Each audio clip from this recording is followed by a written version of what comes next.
Quero falar um pouquinho a respeito da Igreja de Jesus. A Igreja de Jesus, ela é edificada, construída e alicerçada sob a pessoa bendita de Jesus. Jesus dissera para o apóstolo São Pedro, certa ocasião, Pedro, sobre essa pedra, Jesus se referia a ele, a pedra angular da esquina da construção do templo em Jerusalém, que Salomão edificou. Jesus se referia a ele como a pedra fundamental da esquina. E Jesus dissera para Pedro, sobre esta pedra eu edificarei a minha igreja, e as portas do inferno não prevalecerão contra ela. Dura coisa será para o ser humano perseguir a Igreja de Jesus. Certa ocasião, Saulo de Tarso, hoje conhecido como o apóstolo São Paulo, homem que escreveu 13 epístolas na Bíblia Sagrada, ele pegou carta das autoridades civis, militares, religiosas na época, pegou uma comitiva de soldados e tomou o destino a Damasco, capital da Síria, hoje governada por Bashar al-Assad, a grande Síria. Saulo de Tarso foi a Damasco com a comitiva de soldados com o intuito de simplesmente a perseguir, matar, trazer preso para Jerusalém os cristãos. E a palavra cristão não se refere a ser um assembleiano, um batista, um metodista, um sabatista. A verdadeira Igreja de Jesus na terra, que Jesus se referiu, é guardar-se incontaminado da corrupção do mundo. Existia um homem em Jerusalém, doutor da lei, uma autoridade religiosa muito conceituada, chamada Nicodemos. E ele via e ouvia falar dos feitos de Jesus, quando Jesus peregrinava nessa terra. Cego enxergava, mudo falava, aleijado caminhava, endemoniados eram libertos. Grandes milagres aconteciam através da pessoa de Jesus. E Nicodemos, sendo uma autoridade respeitosa em Israel, não quis ir ter com Jesus de dia, para não causar escândalo para sua pessoa. Diz a Bíblia que ele foi ter com Jesus de noite, na calada da noite, sem que ninguém ouvisse. E chegou para Jesus e dissera, Jesus, eu como um líder religioso em Israel, eu sei que você é vindo de Deus, porque senão esses sinais não aconteceriam. Nicodemos via e ouvia os feitos de Cristo lá na Palestina. E eles disseram para Jesus, Senhor, o que eu hei de fazer para alcançar a vida eterna? Ou, o que eu hei de fazer para me salvar? E Jesus, voltando-se para Nicodemos, dissera, é necessário você nascer de novo. E Nicodemos, não entendendo, falou a Jesus, Senhor, porventura, poderei eu, um homem já de uma idade razoavelmente avançada, morrer e voltar ao ventre da minha mãe e nascer? Jesus expôs as seguintes palavras a Nicodemos. É necessário você nascer da água e do Espírito. Isto é necessário você aceitar Jesus. É necessário você se tornar um cristão. É necessário você nascer da água, que é a palavra. Jesus falou a Pedro, certa ocasião, vocês já estão limpos. Vós já estão limpos pelas palavras que eu vos tenho falado. Então a palavra de Deus é uma água que limpa, que purifica, que transforma, que edifica, que conduz, que torna alva a vida do ser humano, a moral, a dignidade, a equidade, a prudência, o pudor. E Nicodemos, a partir daquela ocasião, tornou-se um cristão, sendo uma grande autoridade religiosa na face da terra. Jesus não quer religioso, não quer posição social, econômica, intelectual. Jesus quer que a sua palavra seja disseminada. Ele dissera a certa ocasião aos seus discípulos: ide por todo o mundo e pregai o meu evangelho a toda criatura. Aquele que crer e for batizado será salvo. Só porém o que não crer será condenado. E bem-aventurados são os que creem.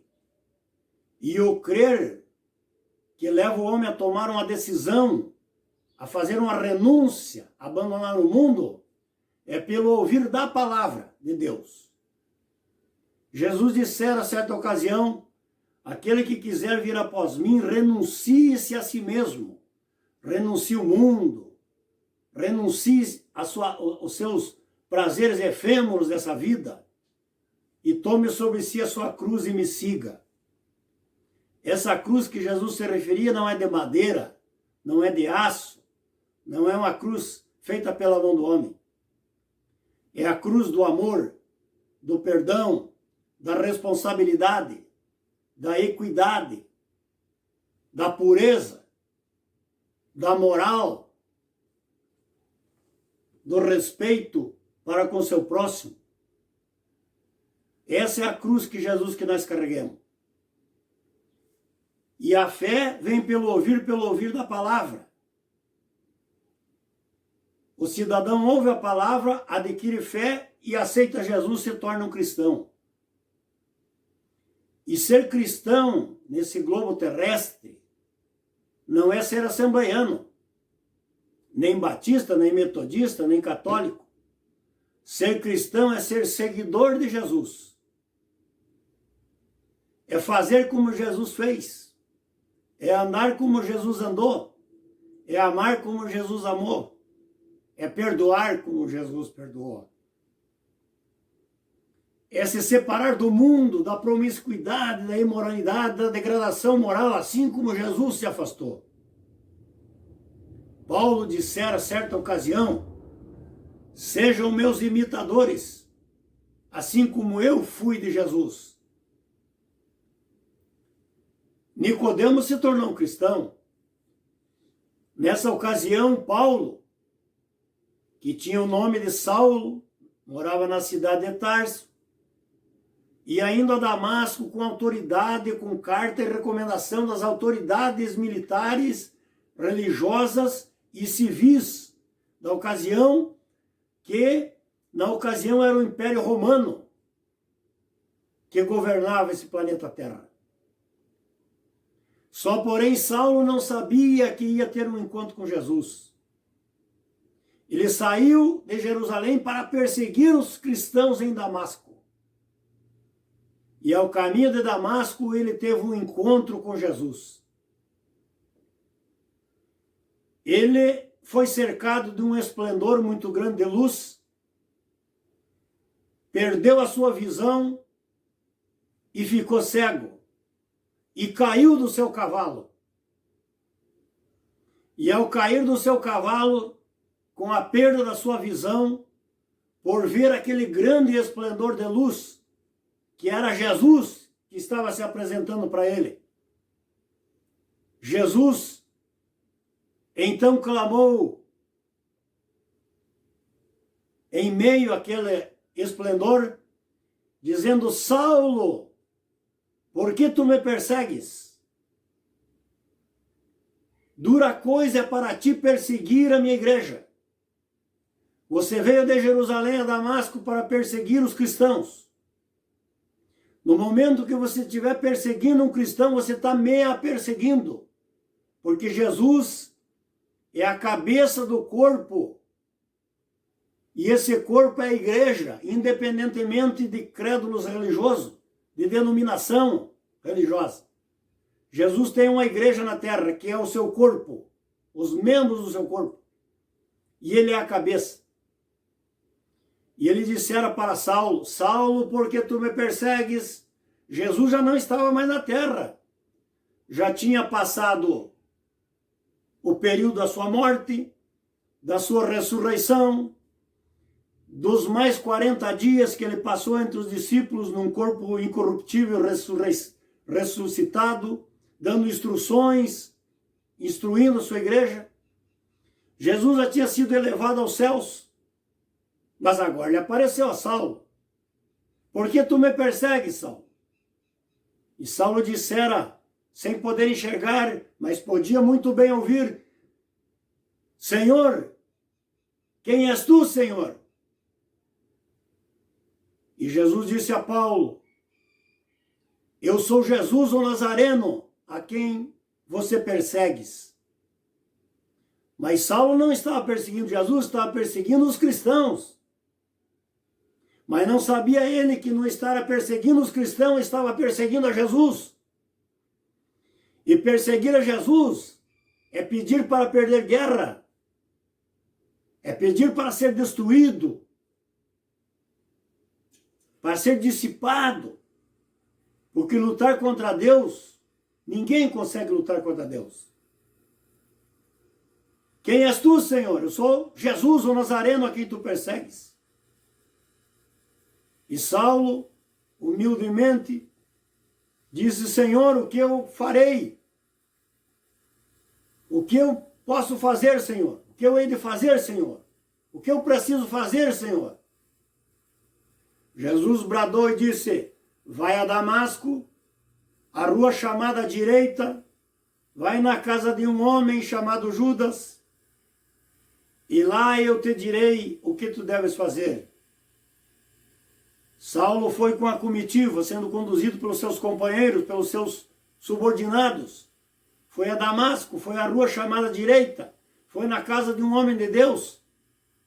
Chegou na casa desse homem de Deus. Quando chegou na porta, o homem de Deus já sabia o que estava acontecendo. O homem de Deus orou por Saulo, restituiu a sua visão, e Saulo se converteu ao cristianismo naquela época, naquele exato momento. Paulo reconheceu que Jesus era soberano, era poderoso, era intocável, e aceitou Jesus como seu Salvador. E hoje ele tem 13 epístolas escritas na Bíblia Sagrada. O maior apóstolo dos gentios, o homem que levou o evangelho às nações, abriu trabalhos, abriu igrejas, preparou obreiros, até chegar o dia da sua partida para a eternidade. Então quero dizer a quem está me ouvindo: não ouse atirar uma pedra sobre um cristão. Não ouse falar de um cristão. Não ouse perseguir um cristão. Porque no momento que você estiver fazendo ou tomando essas atitudes, você está perseguindo simplesmente a Jesus de Nazaré. E com Jesus de Nazaré, a batalha para você é realmente perdida. Eu quero te dar um conselho. Seja grande, pequeno, rico, pobre, sábio ou ignorante. Eu tenho apenas a 6ª série do estudo fundamental. Mas conheço muito bem a Escritura e conheço muito bem o plano que Deus tem para com a humanidade. A única solução para a humanidade é se humilhar, dobrar os seus joelhos e reconhecer para a glória de Deus que Jesus Cristo é o Senhor. Então, a todos quantos estão pensando que a igreja é um povinho sem um tutor, sem um dono, sem um mestre, sem um cuidador, tu saiba que essa igreja é a igreja de Jesus. E Jesus disse: dura coisa para você é você se levantar contra os meus ungidos. Está escrito: dura coisa para ti é você se levantar contra os meus ungidos. Refreia a tua língua do mal. Tome cuidado. Domine a tua mente e o teu pensamento.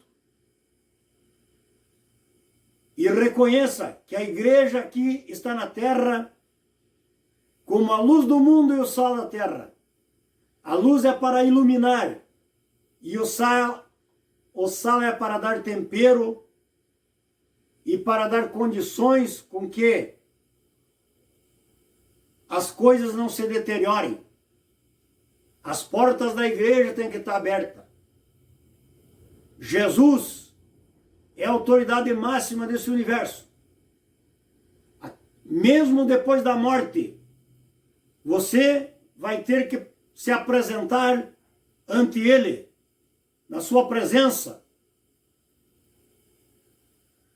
e vai dizer que Jesus Cristo é Senhor para a glória de Deus Pai. Então não persiga a igreja.